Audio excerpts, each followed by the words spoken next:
quando você for usar ultrassom terapêutico, lembra, você precisa saber se o seu paciente ele não tem nenhuma contraindicação ao uso do aparelho, tá? Será que esse paciente que eu estou tratando, ele tem alguma contraindicação ao uso do ultrassom terapêutico? Né? Por exemplo, se é um paciente que usa marca-passo, eu posso aplicar ultrassom terapêutico? Você pode usar ultrassom terapêutico, por exemplo, num paciente que usa marca-passo. A questão é, você tem que manter o feixe ultrassônico a, no mínimo, 6 polegadas de distância desse marca-passo, por exemplo, entendeu? Então, posso dar um outro spoiler aqui para você, Físio. É o seguinte, no método DUT, a gente fala todas as contraindicações que existem para você usar ultrassom terapêutico com cuidado, para você usar ele assim de forma tal que você não fique com medo. Você recebe um checklist, ou seja, um arquivo, um checklist explicando todas as contraindicações, os locais onde você não pode aplicar, e aí você vai ticando lá todas as contraindicações que o paciente tem ou não, para você poder aplicar com segurança. Mas tudo bem, isso daí é assunto total. Só um pequeno spoiler. Então, ó, voltando aqui, físio. Então, contraindicações. Então, você precisa respeitar as contraindicações. Então, essa é uma contraindicação? É um exemplo de contraindicação? Por quê? Porque se o paciente tem...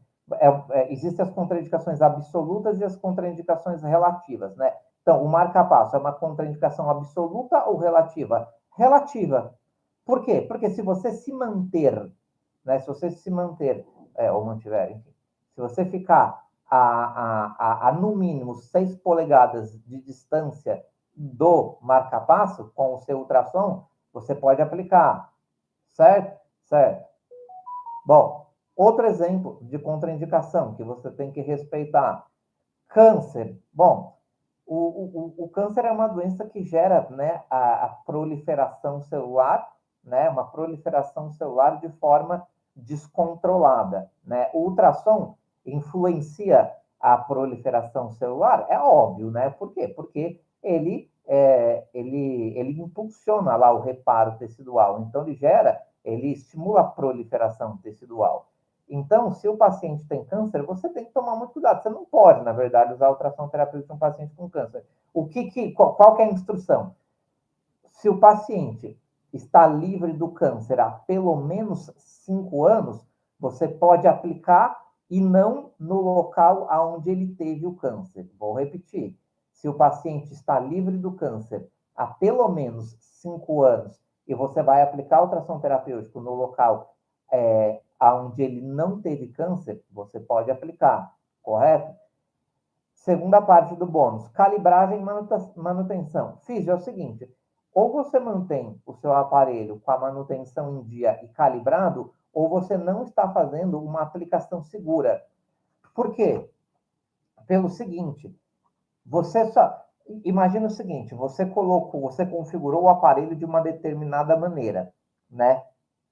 Vamos supor que você calibrou, você configurou o aparelho de uma forma tal que você sabe que ele não vai gerar calor, e você está aplicando numa fase aguda, que não pode gerar calor.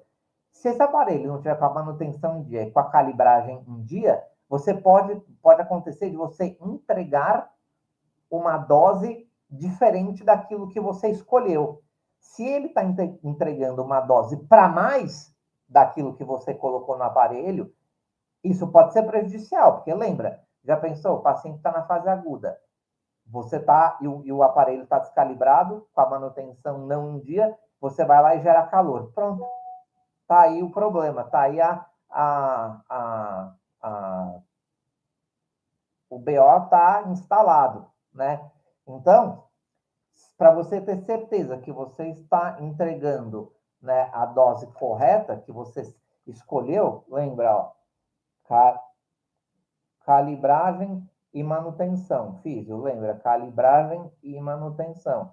Isso é muito importante. Lembrando que, já me perguntaram isso, eu preciso ter um super mega master blaster aparelho novo, de ponta, com uma ultra tecnologia? Não.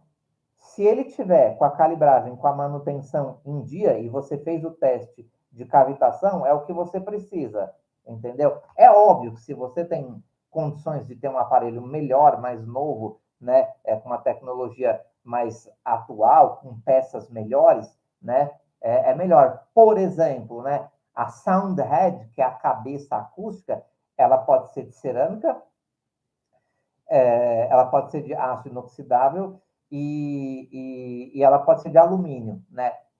É óbvio que de aço inoxidável é muito melhor, né? Então, se você tem um aparelho que tem uma sound head, você tem uma cabeça acústica com material de melhor qualidade, a sound head provavelmente vai ser de aço inoxidável, né? Enfim. Então, lembra, calibragem e manutenção em dia também, para garantir que você vai entregar a dose que você escolheu, entendeu?